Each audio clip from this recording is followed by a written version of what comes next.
Assalamualaikum warahmatullahi wabarakatuh.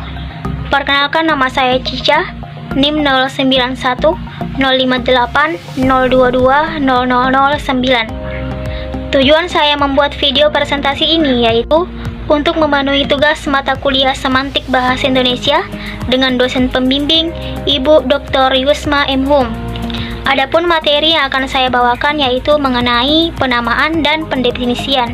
Langsung saja. A. Penamaan.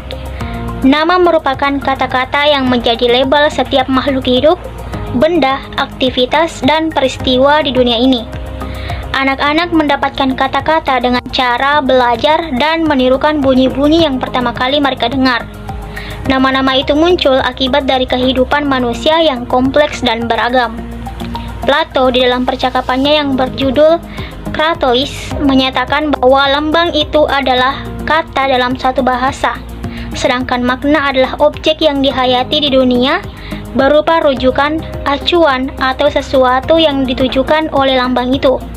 Oleh karena itu, lambang-lambang atau kata-kata itu tidak lain dapat dinamakan nama atau label yang dilambangkannya. Mungkin berupa benda, konsep, aktivitas, atau peristiwa. 1. Peniruan bunyi. Dalam bahasa Indonesia ada sejumlah kata yang terbentuk dari hasil peniruan bunyi. Maksudnya, nama-nama benda atau hal tersebut dibentuk berdasarkan bunyi dari benda tersebut atau dari suara yang ditimbulkan oleh benda tersebut.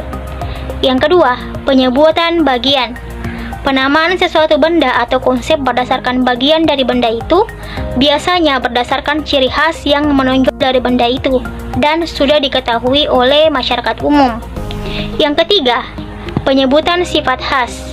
Di sini terjadi perkembangan yaitu berupa ciri makna yang disebut dengan kata sifat mendesak kata benda karena sifatnya yang amat menonjol itu, sehingga akhirnya kata sifat itulah yang menjadi nama bendanya. Kemudian yang keempat, penemuan dan pembuat. Banyak nama benda yang kosakata bahasa Indonesia dibuat berdasarkan penemunya. Yang kelima, tempat asal. Sejumlah nama benda dapat ditelusuri dengan melihat dari mana asal benda itu berasal. Yang keenam, bahan. Ada sejumlah benda yang namanya diambil dari nama pokok benda itu. Yang ketujuh, keserupaan. Dalam praktik bahasa banyak kata yang digunakan secara metaforis. Artinya, kata itu digunakan dalam suatu ujaran yang maknanya dipersamakan atau diperbandingkan dengan makna leksikal dari kata itu. Kemudian yang kedelapan, pemendakan. Dalam perkembangan bahasa terakhir ini, banyak kata-kata dalam bahasa Indonesia yang berbentuk sebagai hasil penggabungan unsur-unsur huruf awal atau suku kata dari beberapa kata yang digabungkan menjadi satu. Kemudian yang kesembilan adalah penamaan baru. Penamaan baru ialah kata atau istilah baru yang dibentuk untuk menggantikan kata atau istilah dari suatu benda yang sudah ada. Kemudian B, yaitu pendefinisian. Ada 4 macam pendefinisian. Yang pertama yaitu definisi sinonis atau sinonim. Ialah definisi yang paling rendah tingkat kejelasannya karena hanya berputar balik. Kemudian yang kedua yaitu definisi formal.